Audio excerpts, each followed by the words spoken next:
ท่านที่ดินแดนติดกันเป็นแผนที่ละเอียดมาเนี่ยหลังเจ็ดสิบห้าปีนี้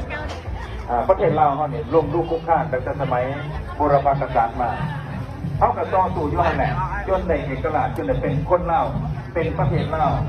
ความเป็นลาวความเป็นวัฒนธรรมอีกความประเพณีลาวขึ้นมาจนสมบูรณ์ณปัจจุบันนั่นก็คือเ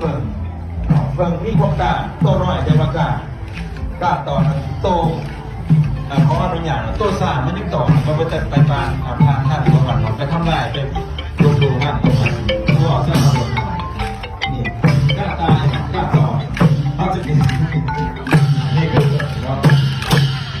คืออยากให้ตัวเองโยมว่าเป็นอย่างไรเราของเราพวกเราทำการของเรายิ่งแต่นำหน้าเห็นแนวมีกติกาผู้สร้างภาษาต่อเถิดย้อนเป็นพิจารณาธรรมนำมาเสริมกับสมาธิต้องหาต้องแน่ก็พอหลอดตัวตนก็ทำดีกันต้นก็กล้าก็แข็งแกร่งของก็เป็นคนลาวด้วยมาผิดสุดมาอันนี้ครับขออาโมทนาและพ่อแม่ครูบาอาจารย์ที่วัดขาตากแดดในประสาทเกิดจนแล้วนแผลโตใหม่ๆโค้งใจตนพ่อแม่ครูบาอาจารย์ก็จะไปกางกระโดดใหม่ก็จะไว้กันหน่อยไม่ออกก็ได้ก็ได้เอานี่ครูบาอาจารย์ก็อดทนด้วยกันได้คือเปิดให้ครูบาอาจารย์ก็ได้เนาะเอาที่พูดกันหน่อยมาบอลพักบอลเศร้าสักหน้าเอาเรื่องกรรมการเข้าหน้าพิเจนลูกเน้นมองข้างหลังกันหน่อย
แก่บวรพุทธศาสนา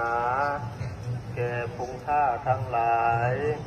ตลอดกาลนานเทินอีกประการหนึ่งจะขออุทิศกุศลผลทาน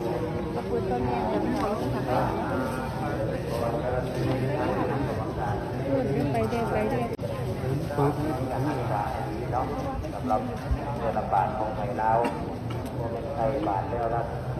บาททำก็ได้เลยเนาะสำหรับผสมกับผสมทำก็ได้ในทางการเยอะก็เป็นเดิมแก่เนาะของแต่ละคน